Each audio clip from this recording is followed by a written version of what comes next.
애틀랜타 라디오 코리아 9월 24일 금요일 오늘의 한 뉴스입니다.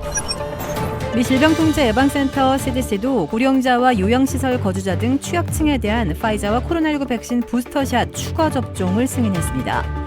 CDC가 자문기구인 예방접종자문위원회가 내린 권고를 수용하고 일부 감염 위험직군 종사자까지 대상에 추가해 승인을 권고했다고 밝혔습니다.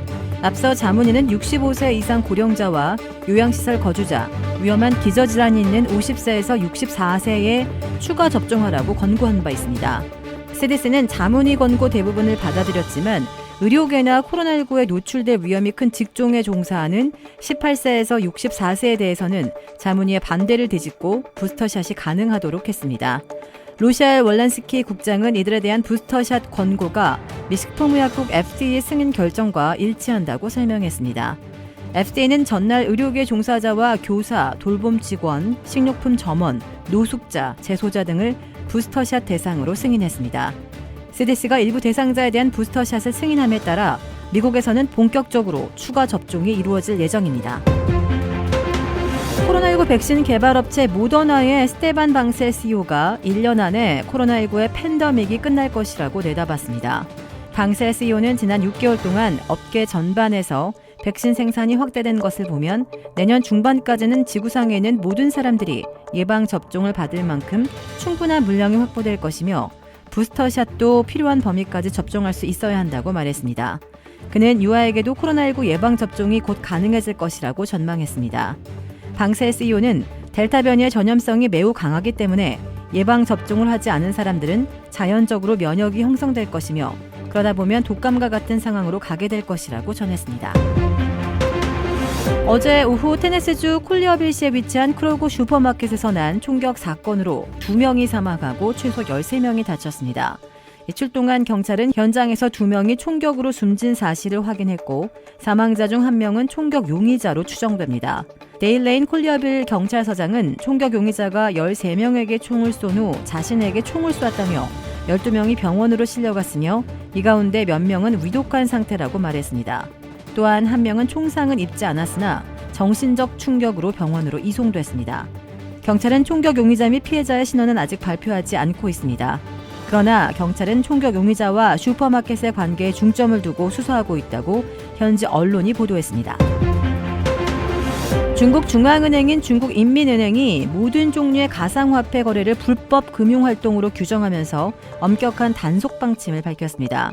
중국인민은행은 현지 시각 24일 오늘 가상화폐 거래 관련 통지에서 가상화폐는 법정화폐와 동등한 법적 지위를 보유하지 않는다며 가상화폐 관련 업무 활동은 불법적인 금융활동에 속한다고 강조했습니다.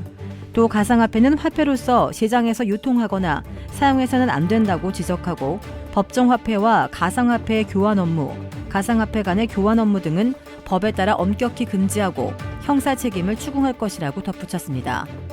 로이드 통신은 인민은행의 가상화폐 단속 방침 여파로 현재 비트코인의 가격은 6%, 또 다른 가상화폐인 이더리움과 XPR은 10%가량 급락했다고 전했습니다.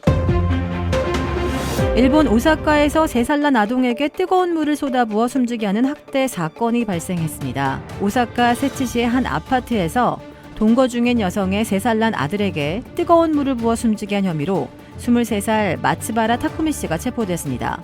이 아동은 지난달 31일 구급대에 의해 병원에 이송된 뒤 숨졌는데 사인은 전신 화상에 따른 쇼크였던 것으로 드러났습니다.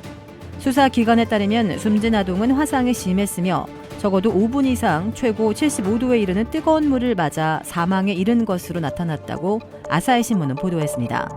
이에 대해 용의자는 샤워기 온도를 올려놓고 놀라게 하는 놀이를 했다며 살인 혐의를 부인한 것으로 나타났습니다.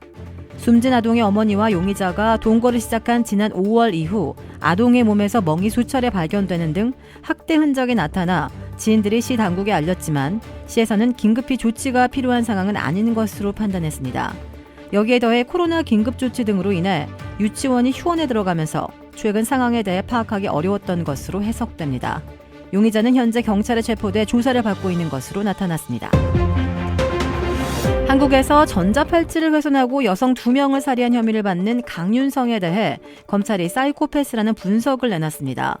서울 동부지방검찰청은 한국 시각 24일 강도살인과 사기, 전자장치 부착 등에 관한 법률 위반 혐의 등으로 56살 강윤성을 구속 기소하며 이같이 밝혔습니다.